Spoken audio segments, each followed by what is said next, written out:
عزیز طلبہ و طالبات، فروغ فاؤنڈیشن آن لائن اسکول کے ذریعے یکساں نصاب کے مطابق تعلیم حاصل کریں۔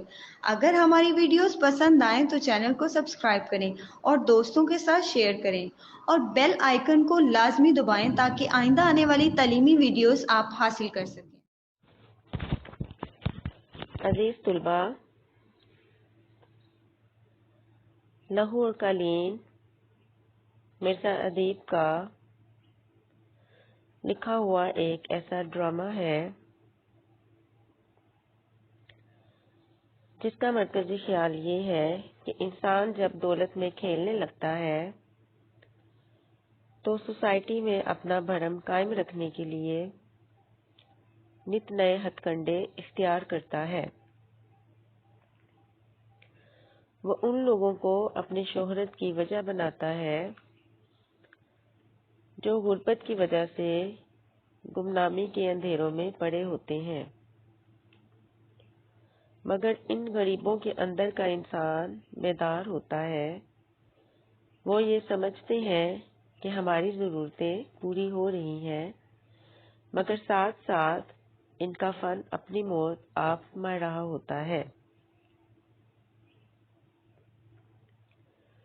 لہو غریب طبقے کی نمائندگی کرتا ہے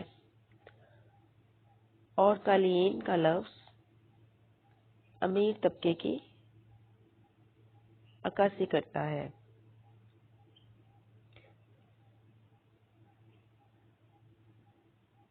لہو سے مراد چونکہ غریب طبقہ ہے، لہذا وہ اپنی محرومیوں کا ذمہ دار سرمایہ داروں کو سمجھتے ہیں۔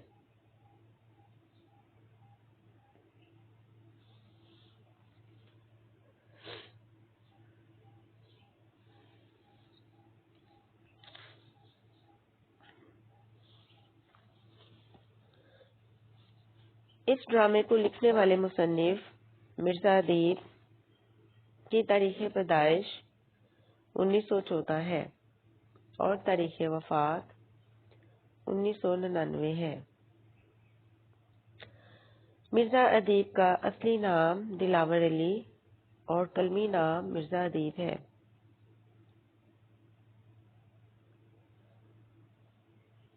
قلمی نام وہ نام ہوتا ہے جو اصل نام کی بجائے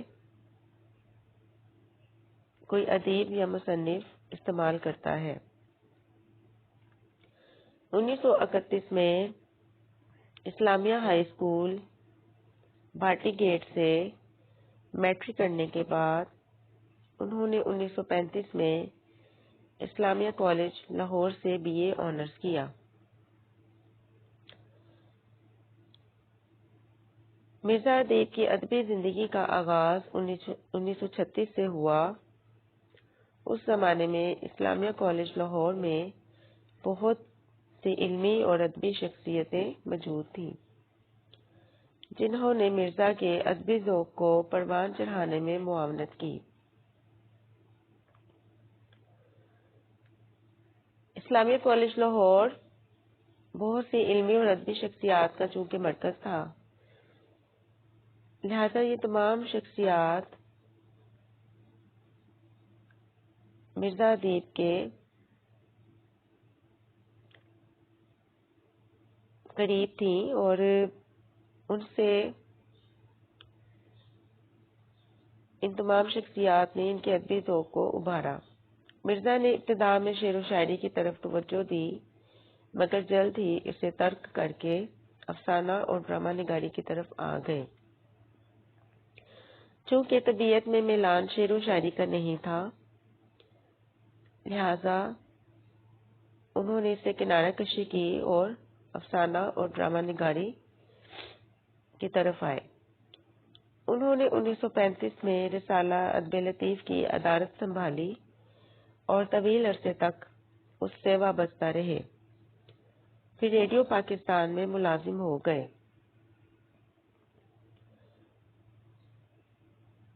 ریڈیو کے ساتھ ایک عرصے تک ان کا تعلق رہا اور رسالہ ادب لطیف کے نگران بھی رہے۔ مرزا ادیب کے یک بابی اور ریڈیائی ڈرامہ نگاری میں اہم مقام رکھتے ہیں۔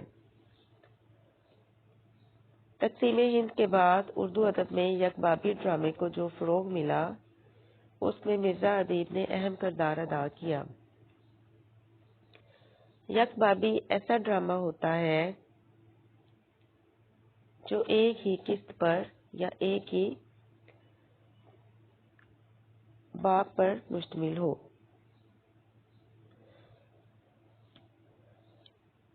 ایسے ڈرامے جو ایک ہی قسط پر مبنی ہوتے تھے اس میں مرزا ادیب نے اہم کردار ادا کیا اور پاکستان کی ہندوستان کی تقسیم کے بعد یک بابی ڈرامے کو بھی اردو میں بے حد فروغ ملا۔ وہ معاشرے کے نبض شناس تھے، اس لیے ان کے ڈراموں کے موضوعات عام اور روزمرہ زندگی سے متعلق ہیں۔ معاشرتی رویوں کو وہ بخوبی جانتے ہیں اور انہی رویوں کی عکاسی انہوں نے اپنے ڈراموں کے موضوعات میں کی ہے۔ اپنے معاشرے کی انسانی خواہشات اور توقعات کو مرزا ادیب نے خاص اہمیت دی ہے۔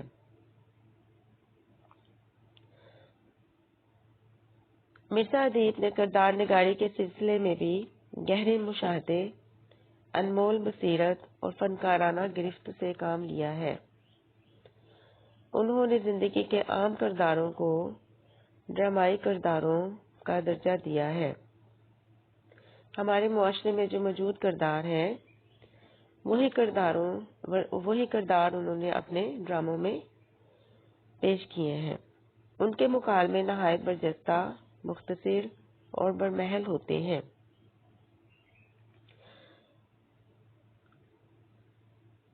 یعنی ان کے ڈراموں میں جو باتیں کرتے ہیں، جو کردار باتیں کرتے ہیں، ان کی باتیں بالکل موقع کے مطابق ہوتی ہے۔ یہی وجہ ہے کہ ان کے ڈراموں میں قاری یا ناظر کی دلچسپی شروع سے آخر تک قائم رہتی ہے، جو کسی کامیاب اور ڈرامہ نگار کی سب سے بڑی خصوصیت ہے۔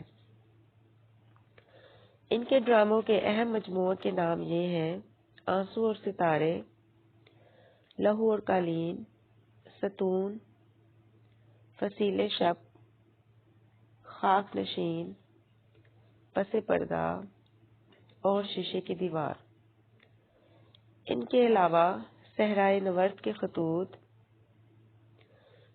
صحرائے نورد کے نعمان اور مٹی کا دیا، آپ بیتی ان کی زندہ رہنے والی کتابیں ہیں۔ یہ تمام کتابیں ان کی ایسی کتابیں ہیں جس نے اردو ادب میں شہرت حاصل کی۔ اس میں سے ایک کتاب مٹی کا دیا ان کی آپ بیتی ہے، یعنی ان کی اپنی زندگی کے حوالے سے ہے۔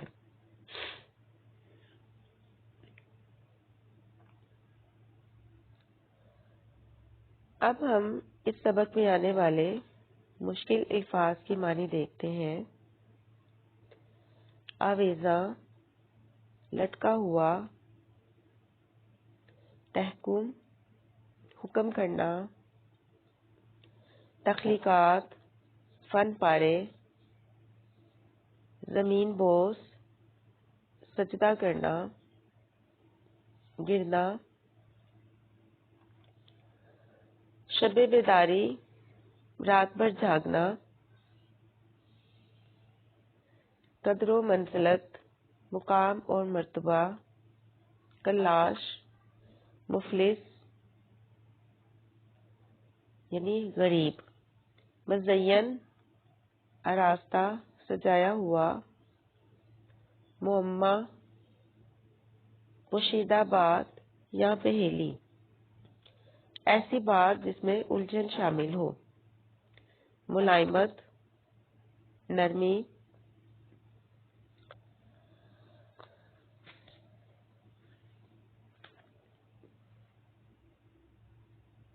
ہم اب سبق کی پڑھائی شروع کرتے ہیں۔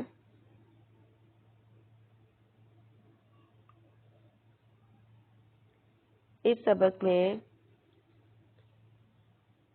4 بنیادی کردار ہیں جن کا ذکر آیا ہے۔ ان کرداروں میں بابا نوکر ہے، تجمل ایک سرمایہ دار ہے، اختر مصور ہے، رؤوف تجمل کا پرائیویٹ سیکرٹری ہے۔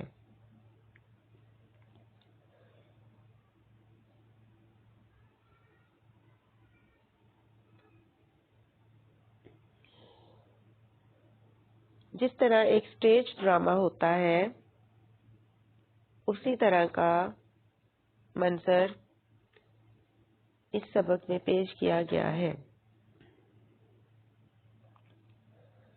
سردار تجمل حسین کی کوٹھی النشاط کا ایک وسیع کمرہ۔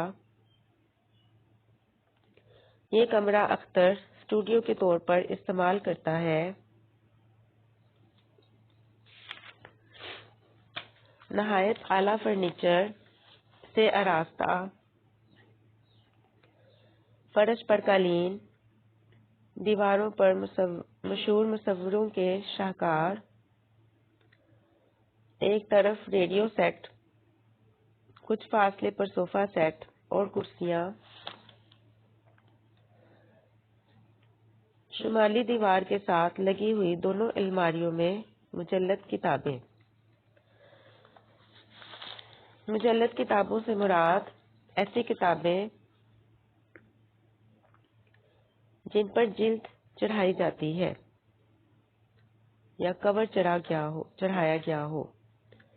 کارینس اور تپائیوں کے اوپر تر و تازہ پھولوں سے مزین گلدان،